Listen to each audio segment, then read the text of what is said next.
नमस्कार, स्वागत है आपका एबीपी न्यूज पर। मैं हूं आपके साथ शीरीन और अब वक्त हो गया है 24 घंटे 24 रिपोर्टर का, जहां आपके लिए लेकर आ रहे हैं 24 घंटे की बड़ी खबरों की पूरी डोज, वो भी नॉन स्टॉप।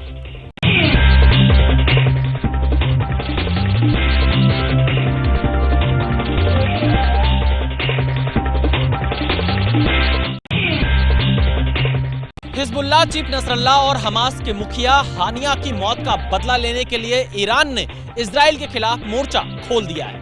ईरान अब तक इजराइल पर 180 से ज्यादा मिसाइलें दाग चुका है। ईरान के अटैक के बाद आसमान कुछ ऐसा दिखाई दे रहा था। इजराइल को निशाना बनाकर ईरान ने 180 से ज्यादा बैलिस्टिक मिसाइल दागी। आईडीएफ के मुताबिक ईरान के निशाने पर मोसाद हेडक्वार्टर, नेवातिम एयरबेस और तेलनोफ एयरबेस था। ईरान का दावा है कि उसने इजराइल पर जितनी भी मिसाइलें दागी, उनमें से 90% मिसाइलें टारगेट पर पहुंची हैं। ईरान ने कहा है कि इस बार उसने फतेह 2 मिसाइलों को इस्तेमाल किया। ये ईरान की अब तक की सबसे आधुनिक मिसाइल मानी जाती है।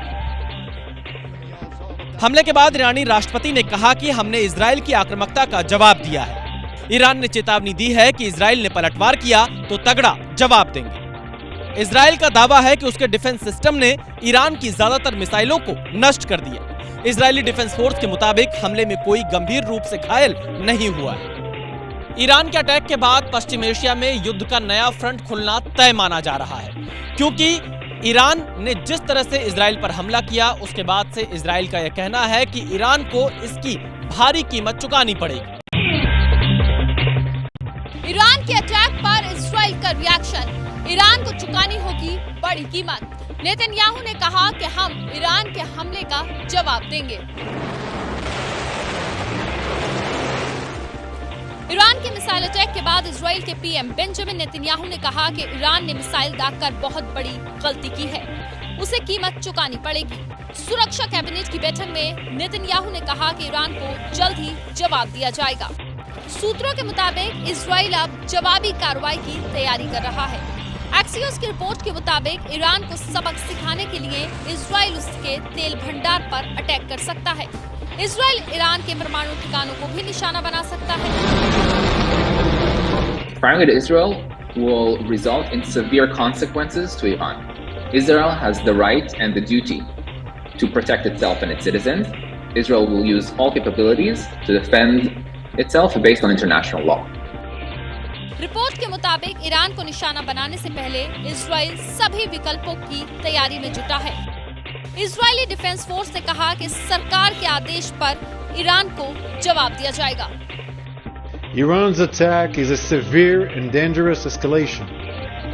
There will be consequences. We will respond wherever, whenever, and however we choose, in accordance with the directive of the government of Israel. Israel ने क्लियर कर दिया है कि वो ईरान से बदला लेकर रहेगा, यानी इजराइल अब ईरान के खिलाफ जंग का नया मोर्चा खोलेगा, ये बात तय है। इजराइल पर मिसाइल अटैक के बाद ईरान ने एक हिट लिस्ट भी जारी की है, जिसमें इजराइल के पीएम नेतन्याहू के साथ ही 11 टॉप वीआईपीज के नाम शामिल हैं। इजराइल पर 180 से ज्यादा मिसाइल्स की बरसात करने के बाद ईरान ने बड़ी धमकी दी। ईरान के खुफिया मंत्रालय ने हिब्रू में ये पोस्टर जारी किया है। पोस्टर में इजराइल के पीएम नेतन्याहू, इजराइल के रक्षा मंत्री योव गैलेंट समेत 11 लोगों के फोटो और नाम है। ईरान ने कहा कि वो इन सभी 11 लोगों का जल्द ही खात्मा करेगा। इजराइल को धमकी देने के साथ ही ईरान ने उन देशों को भी धमकी दी है जो इजराइल की मदद कर रहे हैं। ईरान ने कहा है कि इजराइल की जो भी सैन्य मदद करता है, उसे ईरान की आर्मी के शक्तिशाली हमले का सामना करना पड़ेगा। देखिए, मिडिल ईस्ट में जो भी चल रहा है, ये एक विश्व युद्ध नहीं तो एक महा रीजनल युद्ध की तरफ जाता दिखता है।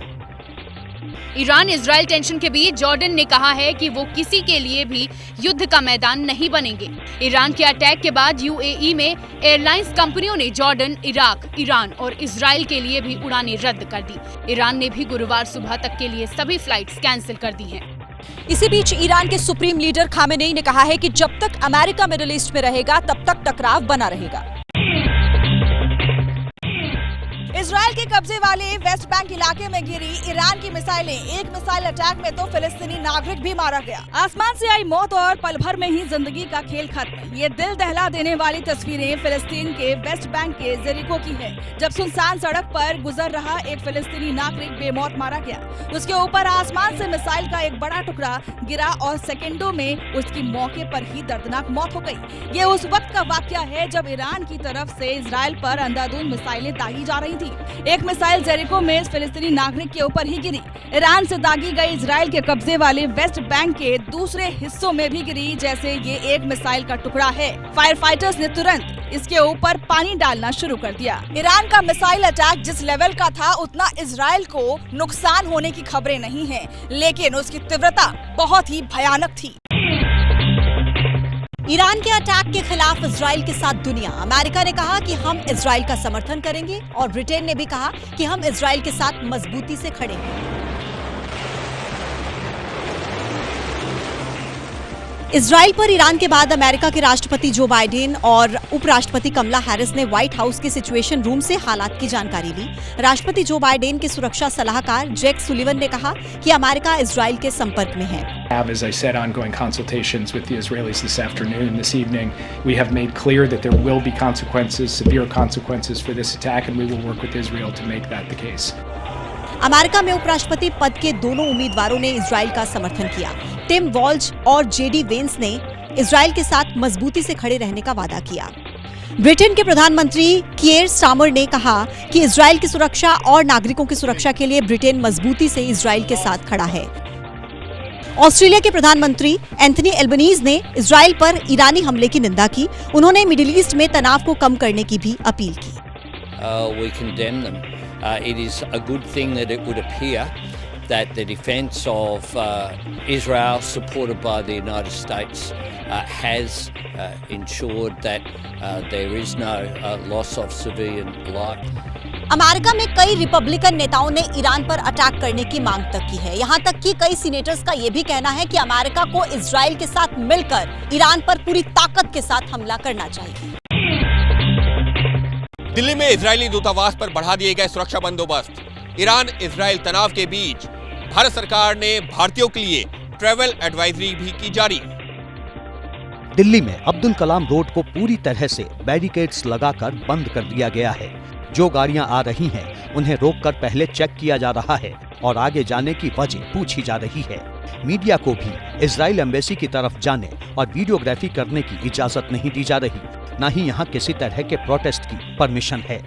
इजराइल ईरान के बीच बढ़ते तनाव को देखते हुए विदेश मंत्रालय ने भारतीयों के लिए एडवाइजरी जारी की है।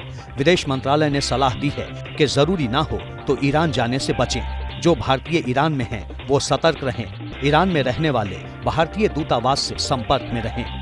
ईरान के इजराइल पर हुए मिसाइल हमले के बाद ये हालात पैदा हुए हैं। कल ईरान ने इजराइल पर करीब 200 मिसाइलें दागी थी।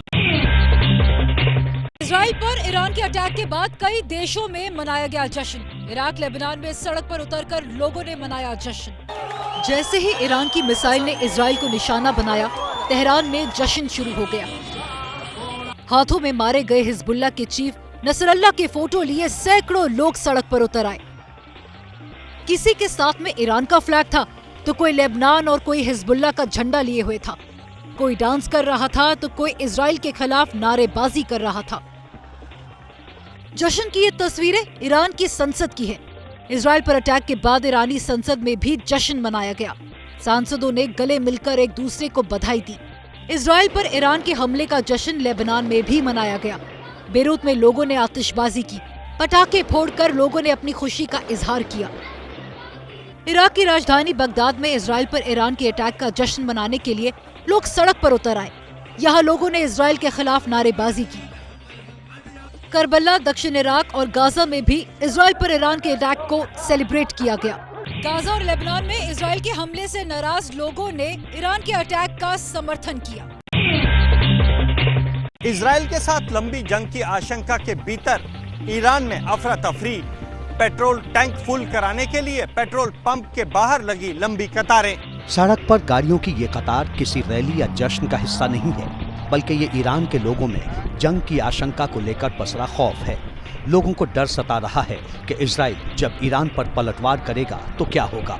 जंग के हालात के बीच वो कहां जाएंगे। ऐसे में पहले से ही सारी तैयारी की जा रही है। अगर ईरान इजराइल में जंग होगी तो इसका सीधा असर तेल की सप्लाई पर पड़ेगा। ऐसे में ईरान के लोग पहले से ही अपनी अपनी गाड़ियों में फ्यूल भरवाने के लिए सड़कों पर निकल पड़े। पेट्रोल पंप से शुरू हुई गाड़ियों की लाइन दूर तक नजर आने लगी। हर कोई अपनी बारी का इंतजार करता दिखाई दिया। इजराइल अभी भी अपने दुश्मनों के साथ कई मोर्चों पर लड़ाई लड़ रहा है और ईरान की इस कार्रवाई के बाद इजराइल का पलटवार तय है। सिर्फ ईरान के खिलाफ ही नहीं, कई मोर्चों पर एक साथ लड़ रहा है इजराइल। इजराइल ने लेबनान के खिलाफ भी धुआंधार हमले जारी रखे। जगह जगह धमाके हो रहे हैं। बेरूत का आसमान धुआं है। गहरे काले बादल आसमान की ओर उठ रहे हैं। इजराइल के हमले से लेबनान की राजधानी बेरूत थर्रा गई। इजराइल का दावा है कि उसने बेरूत में हिजबुल्लाह के ठिकानों पर हमले किए। इजराइल ने लेबनान की राजधानी बेरूत पर आज भी हमले जारी रखे। बेरूत की स्काई लाइन धुएं से भर गई। ईरान द्वारा इजराइल पर किए गए अंधाधुंध मिसाइल हमले के बाद इजराइल ने अपने हमलों का रुख हिजबुल्लाह की ओर किए रखा। इजरायली हमलों ने बेरूत वासियों की नींद उड़ाए रखी। हालांकि हमलों का सायरन बजने के बाद बेरूत में कई लोग सुरक्षित ठिकानों की ओर चले गए। लेकिन लेबनान के स्वास्थ्य मंत्रालय का कहना है कि पिछले 2 हफ्ते में इजरायली हमले में उसके 1000 से ज्यादा नागरिक मारे गए हैं। पिछले 7 अक्टूबर को हमास के हमले के बाद से इजरायल का टारगेट गाजा ही था, लेकिन हिजबुल्लाह के बीच में पड़ने के बाद से इजरायल अब लेबनान के पीछे पड़ गया है। ईरान से दुश्मनी पर चौतरफा हमला कर रहा है इजरायल। सीरिया की राजधानी में इजरायली हवाई हमले में एक टीवी न्यूज एंकर की भी मौत हो गई है। सफा अहमद, यही नाम था सीरिया की उस चर्चित टीवी एंकर का जो कि मंगलवार को इजरायल के एयर स्ट्राइक की चपेट में आ गई। इजरायल ने मंगलवार को सीरिया की राजधानी दमिश्क पर हवाई हमला किया था। ये हमला दमिश्क के उस हाई प्रोफाइल इलाके मेजे में हुआ जहां ईरान की एम्बेसी भी है। सीरिया की चर्चित टीवी एंकर सफा अहमद भी यहीं रहती थी। इजरायल की एयर स्ट्राइक में दमिश्क के इस इलाके में 3 लोगों की जान गई, जिनमें टीवी एंकर सफा अहमद भी शामिल थी। जर्नलिस्ट सफा सीरिया के सरकारी टीवी चैनल में पिछले 22 साल से जुड़ी हुई थी और कई चर्चित शोज की मेजबानी करती थी। इजरायल ने मंगलवार को दमिश्क पर अपने लड़ाकू विमानों और ड्रोन से हमला बोला। हालांकि सीरिया की एयर डिफेंस ने दावा किया है कि दमिश्क की ओर दागी गई इजरायल की बहुत सारी मिसाइलों को नाकाम किया गया है। ईरान के इजराइल पर हमले की भारत में भी गूंज। जम्मू कश्मीर के बडगाम में हुई रैली तो शिया पर्सनल लॉ बोर्ड बोला, ईरान ने मर्दानगी का सबूत दिया। जम्मू कश्मीर के बडगाम में इजराइल के खिलाफ प्रदर्शन जारी। हिजबुल्लाह के चीफ नसरुल्लाह की मौत को लेकर लोगों ने सभा की और इजराइल पर ईरान के हमले की दाद दी। शिया धर्मगुरु कल्बे जवाद ने इजराइल पर ईरान के हमले का समर्थन किया तो शिया पर्सनल लॉ बोर्ड ईरान के हमले से गदगद है। इसको आप हमला न कहिए, हमला नहीं है बल्कि फिलिस्तीनियों के डिफेंस में नहीं है। ईरान ने कल जिस तरीके से मर्दानगी का सबूत दिया है कि ईरान की इस वालिहाना मर्दानगी के हमले पर हमें फख्र है। ईरान दुनिया का इकलौता ऐसा इस्लामिक राष्ट्र है जहां 90% से ज्यादा शिया आबादी है। नसरुल्लाह की हत्या पर भारत में भी कुछ जगह शियाओं ने प्रोटेस्ट किया था। ईरान और इजराइल में टकराव से दुनिया में चिंता, ग्लोबल मार्केट में दहशत, कच्चे तेल के दाम बढ़े। ईरान की तरफ से 180 से ज्यादा मिसाइल्स वाले अटैक और इजराइल की जवाबी कार्रवाई की धमकी से दुनिया में दहशत है। युद्ध की आशंका से इंटरनेशनल मार्केट में वेस्ट टेक्सास इंटरमीडिएट क्रूड की कीमतों में अचानक 5% की तेजी देखी गई। ग्लोबल बेंचमार्क ब्रेंट क्रूड 5% की तेजी के साथ $75 प्रति बैरल से ऊपर पहुंच गया। देखिए, मिडिल ईस्ट में जब भी तनाव या कॉन्फ्लिक्ट की तरफ ज्यादा जाता है, भारत को डायरेक्ट इम्पैक्ट भी होता है। नौकरियां जा सकती हैं, बिजनेस ठप हो सकते हैं। ईरान और इजराइल में बढ़ते तनाव का असर ग्लोबल इक्विटी मार्केट पर भी दिख रहा है।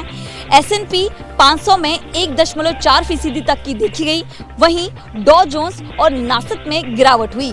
जापान का निक्केई 1.77% टूटा। ये वेट करेगा नहीं और उस समय ईरान को भी रिटालिएट करने की जरूरत है और ईरान के पास बहुत ड्रोन से, बहुत मिसाइल से और हिजबुल्लाह के पास 120,000 मिसाइल से। इजराइल ने साफ कर दिया है कि वो ईरान के अटैक का जवाब देगा, यानी मिडिल ईस्ट में तनाव से तेल के दाम बढ़ेंगे। इसका असर बढ़ती महंगाई की यूपी में पटाखों की अवैध फैक्ट्री में हो गया भीषण ब्लास्ट। इस हादसे में 3 लोगों की जान चली गई।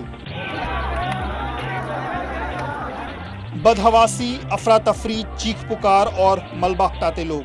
ये पटाखा फैक्ट्री में धमाके के बाद की तस्वीरें हैं। बरेली की इस अवैध पटाखा फैक्ट्री में हुए धमाके में 3 लोगों की मौत हो गई है, तो वहीं 6 से ज्यादा लोग घायल हुए हैं। ब्लास्ट इतना भीषण था कि आसपास के 8 मकान गिर गए और पूरे इलाके में दहशत फैल गई है। यह हादसा सिरौली थाना क्षेत्र के कल्याणपुर गांव में हुआ। मलबा हटाने के लिए युद्ध स्तर पर काम किया गया ताकि दबे लोगों को निकाला जा सके। यूपी के सीएम योगी आदित्यनाथ ने इस मामले का संज्ञान लिया है। उन्होंने अधिकारियों को राहत बचाव कार्य में तेजी लाने के निर्देश दिए हैं। मेरठ मेडिकल कॉलेज में जूनियर डॉक्टरों की दबंगई। पुलिस के सामने ही कार सवारों को जमकर पीट डाला। युवकों को कार से बाहर खींचकर पीटा जा रहा है। थप्पड़ और घूंसे बरस रही हैं। मारपीट और हंगामे की ये तस्वीरें मेरठ मेडिकल कॉलेज की हैं, जहां पुलिस के सामने ही कार सवार युवकों की बेरहमी से पिटाई हो रही है। पिटाई करने वाले कोई और नहीं बल्कि मेडिकल कॉलेज के जूनियर डॉक्टर हैं। तस्वीरों में देखिए, मौके पर मौजूद पुलिस कार सवार युवकों को बचाने की कोशिश कर रही, लेकिन जूनियर डॉक्टर सुनने को तैयार ही नहीं है।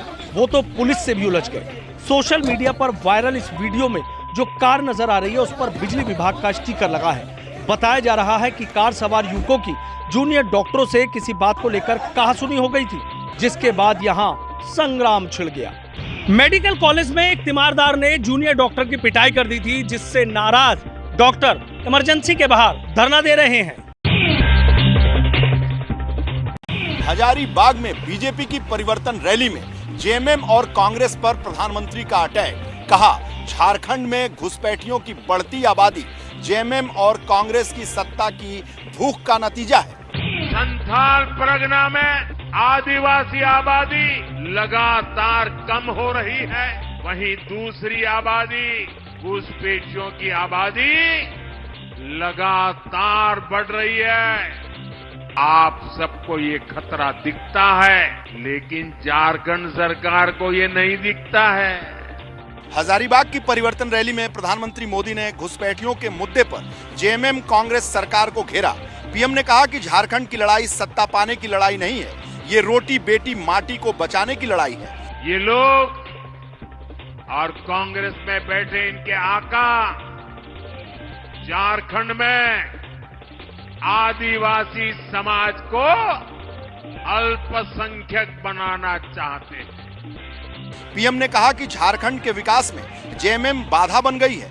आज झारखंड में जमीन के दलालों की तूती बोल रही है। पीएम ने झारखंड को 83,300 करोड़ रुपए से ज्यादा के डेवलपमेंट प्रोजेक्ट की सौगात दी है। पीएम ने बीजेपी ऑफिस में काम करने वाले कर्मचारियों से भी मुलाकात की है। प्रधानमंत्री नरेंद्र मोदी आज रांची के दौरे पर थे।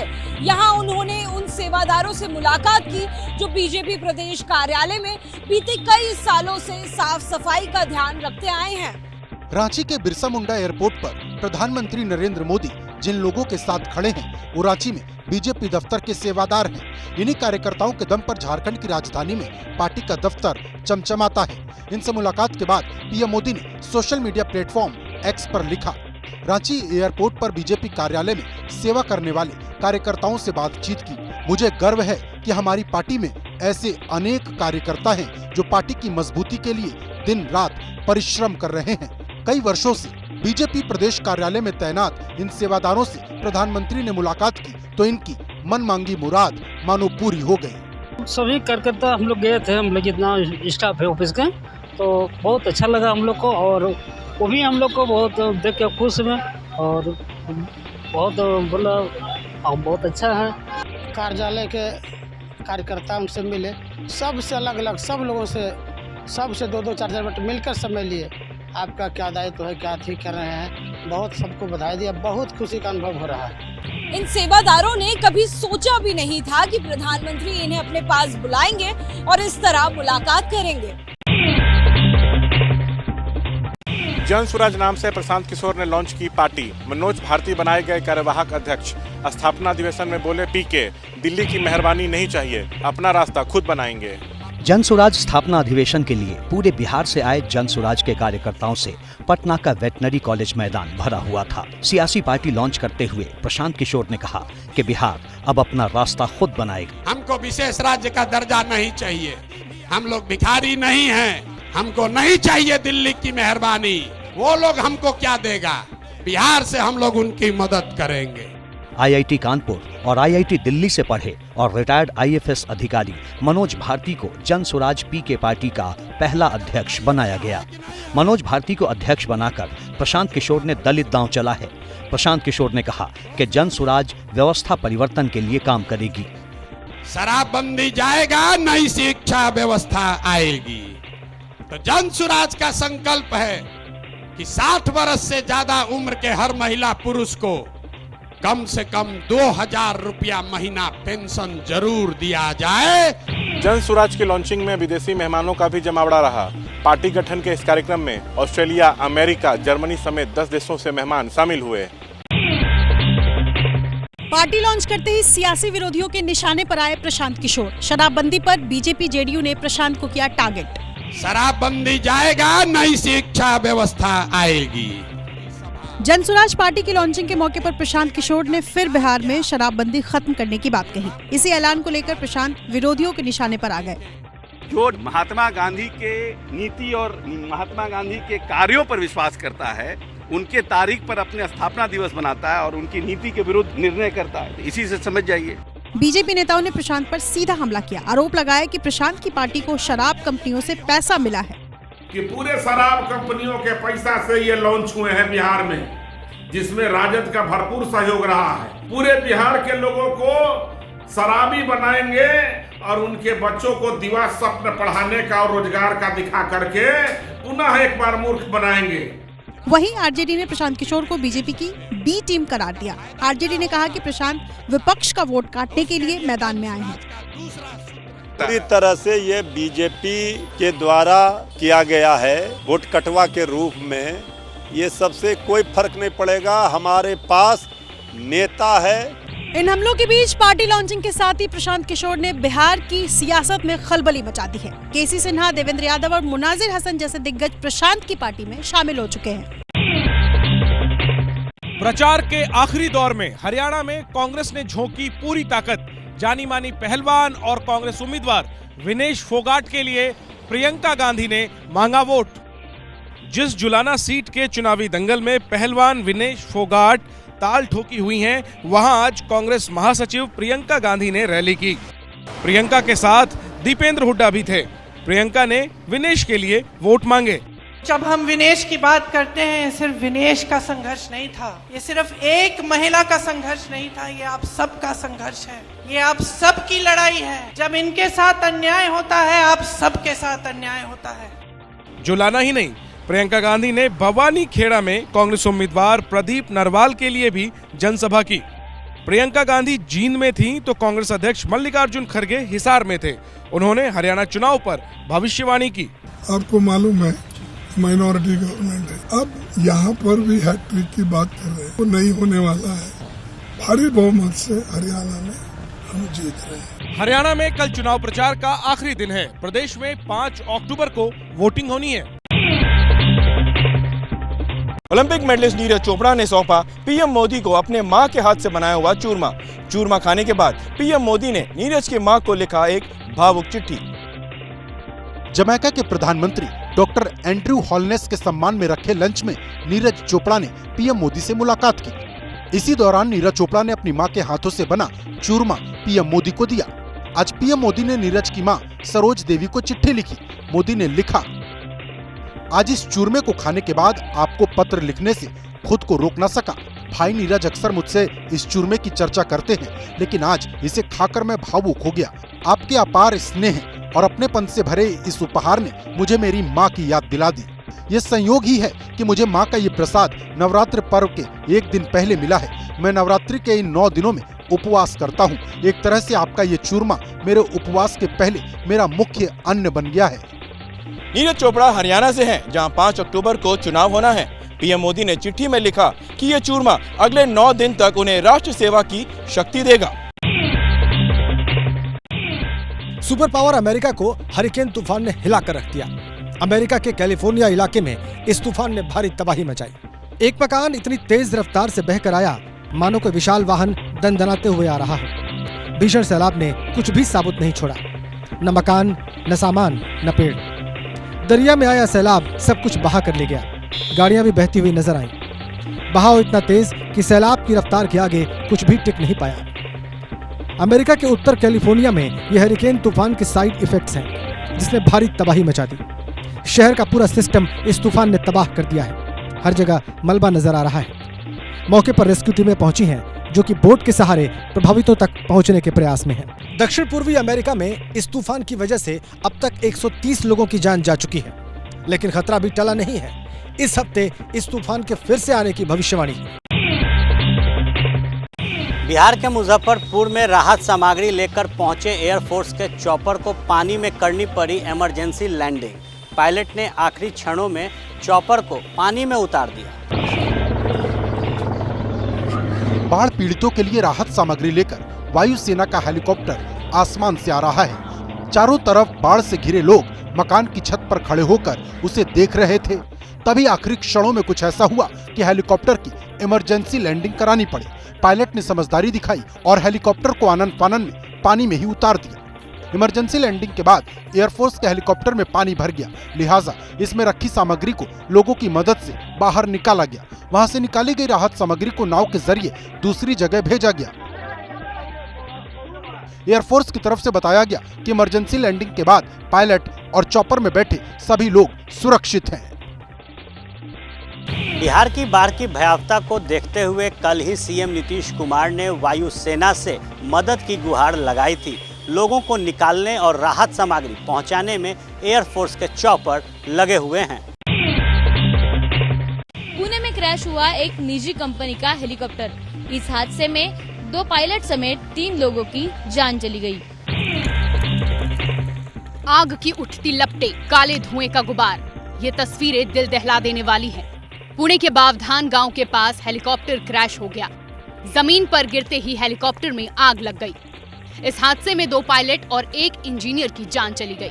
हेलीकॉप्टर क्रैश की सूचना तुरंत ग्रामीणों ने पुलिस कंट्रोल रूम को दी, जिसके बाद मौके पर पुलिस और मेडिकल टीम पहुंची और रेस्क्यू ऑपरेशन शुरू कर दिया। हेलीकॉप्टर क्रैश से जो जुड़ी जानकारी सामने आ रही है, उसके मुताबिक हेरिटेज एविएशन का हेलीकॉप्टर था। ऑक्सफोर्ड हेलीपैड बावधान से उड़ान भरी। सुबह 7:30 बजे उड़ान भरते ही क्रैश हुआ और 2 पायलट 1 इंजीनियर की मौत हो गई।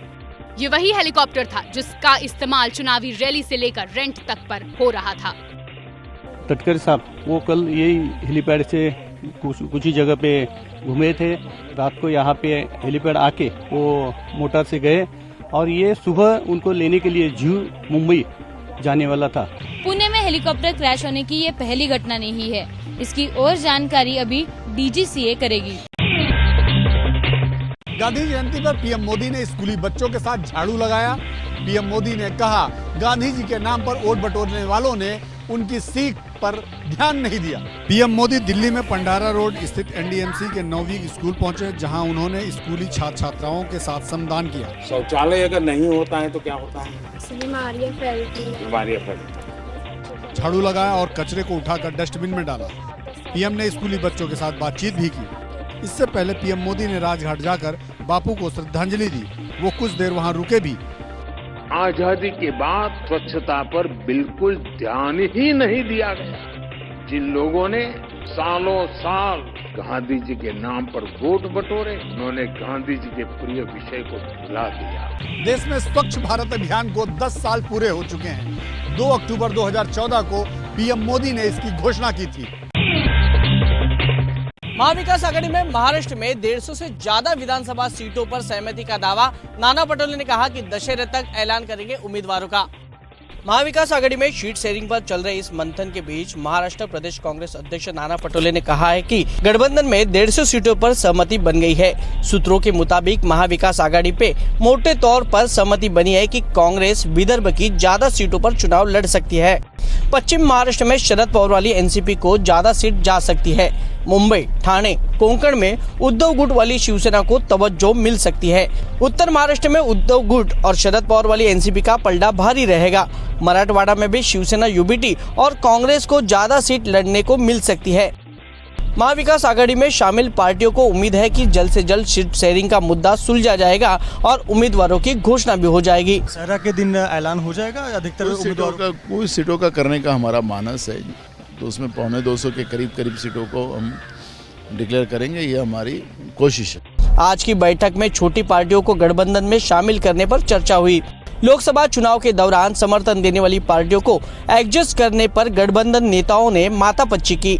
दोनों लेफ्ट पार्टीज के नेता आज आए थे और लोकसभा में ये सभी पार्टी हमारे साथ रही, तो विधानसभा में हम उनको विधानसभा में क्या दे सकते हैं, उस बारे में जरूर चर्चा हो। चुनाव आयोग ने 26 नवंबर से पहले चुनाव करने का ऐलान किया है। ऐसे में महाविकास आघाड़ी जल्द से जल्द सीट बंटवारे को फाइनल करके उम्मीदवारों का ऐलान करना चाहती है। पंजाब के अमृतसर में दिन दिहाड़े लूट की कोशिश, महिला की हिम्मत से बदमाशों के हौसले हुए पस्त।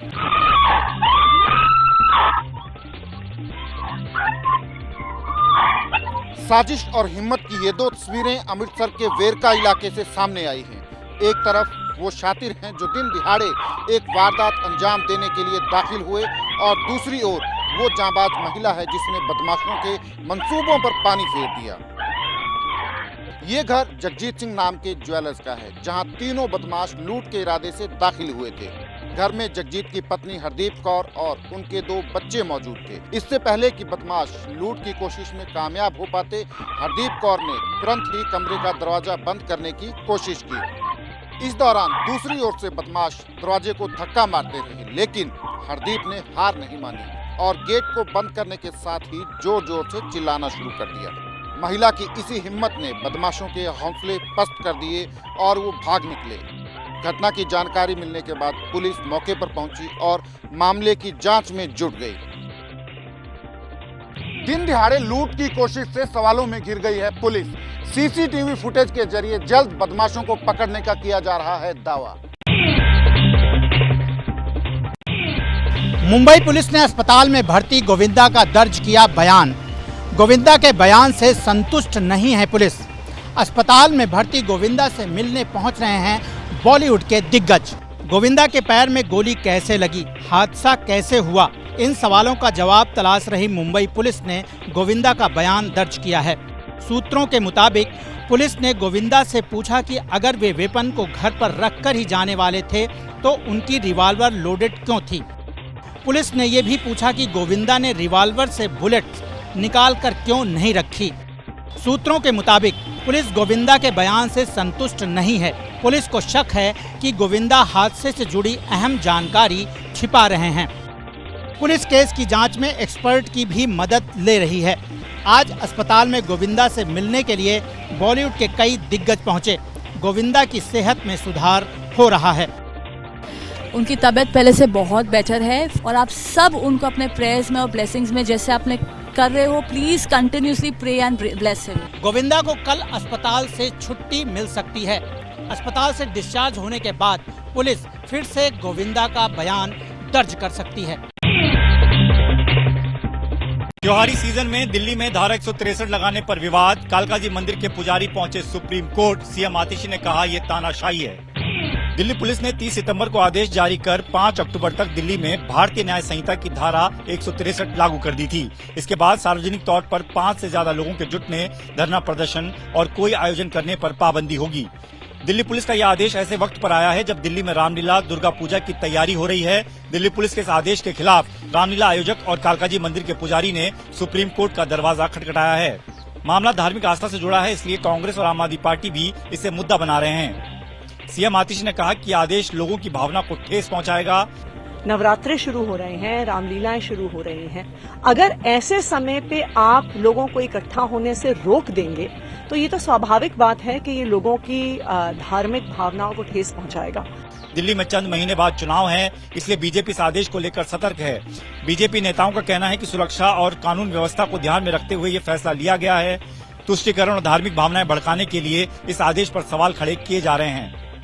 यदि पुलिस के पास इनपुट्स मिले हैं कि कुछ लोग गड़बड़ी करना चाहते हैं, वक्फ बोर्ड कानून के नाम पर, ईदगाह के नाम पर, तो पुलिस का कर्तव्य है कि वो ये धारा लगाए। दिल्ली प्रदेश कांग्रेस अध्यक्ष देवेंद्र यादव ने पुलिस कमिश्नर से मुलाकात की। कांग्रेस ने आदेश वापस लेने की मांग की है। दिल्ली में इंटरनेशनल ड्रग रैकेट का हुआ भंडाफोड़। दिल्ली पुलिस ने 5,000 करोड़ रुपए से ज्यादा की कीमत की कोकेन बरामद की। ये जो बोरियों में भरा है, ये कोई खाने की सामग्री नहीं, ये ड्रग्स की बड़ी खेप है जिसे दिल्ली पुलिस ने बरामद किया है। जो बरामदगी हुई है उसमें 562 किलो कोकीन और 40 किलो थाईलैंड का मिर्वाना ड्रग्स शामिल है। अंतर्राष्ट्रीय बाजार में 1 किलो कोकेन की कीमत 10 करोड़ रुपए है। इस हिसाब से ड्रग्स की कीमत करीब 5,000 करोड़ रुपए से ज्यादा है। पुलिस ने इस मामले में 4 आरोपियों को धर दबोचा है, जिसमें किंगपिन तुषार गोयल भी शामिल है, जो कि दिल्ली के वसंत विहार का रहने वाला है। इसके साथ ही औरंगजेब, हिमांशु और भरत जैन को भी पकड़ा गया है। पुलिस के मुताबिक भरत जैन मुंबई से दिल्ली ड्रग्स लेने के लिए आया था। ये गोडाउन से बाहर निकल के आ रहे थे रिसीवर को देने के लिए, जो भरत जैन को देने के लिए। जब ये देने आ रहे थे उसी टाइम पर इनको अप्रहेंड किया गया। बड़ा खुलासा ये है कि इस रैकेट को मिडिल ईस्ट का हैंडलर ऑपरेट कर रहा था। दिल्ली में ये ड्रग्स अलग अलग शहरों से पहुंची थी। हिमाचल प्रदेश के किन्नौर में बिना बारिश के हुआ लैंडस्लाइड, पहाड़ का बड़ा हिस्सा ढहने से हड़कंप मच गया। चंद सेकंड में पहाड़ का बड़ा सा हिस्सा ढह गया। चट्टान चकनाचूर हुई तो धूल का गुबार छा गया। ये तस्वीरें सिहरन पैदा करने वाली हैं। मौसम साफ हो गया है, लेकिन पहाड़ों पर लैंडस्लाइड अभी भी जारी है। हिमाचल प्रदेश के किन्नौर में बड़ा लैंडस्लाइड हुआ है। आज सुबह ही घरशु नाला में पहाड़ का हिस्सा ढह गया। जब लैंडस्लाइड हुआ तो पहाड़ की दूसरी ओर कुछ लोग मौजूद थे, जिन्होंने इस वाकये को मोबाइल में रिकॉर्ड कर लिया। हालांकि गनीमत ये रही कि लैंडस्लाइड में कोई हताहत नहीं हुआ। एक बार फिर देखिए कैसे पहाड़ दरका और मलबे के साथ धूल ही धूल दिखाई देने लगी। हिमाचल प्रदेश में बारिश से काफी ज्यादा नुकसान हुआ है। प्रशासन अब भी लोगों को सतर्क रहने की सलाह दे रहा है। तो 24 घंटे 24 रिपोर्टर में आज के लिए फिलहाल इतना ही। कल रात 9:40 पर फिर होंगे हाजिर। तब तक देश और दुनिया की तमाम खबरों के अपडेट के लिए आप जुड़े रहिए एबीपी न्यूज के साथ।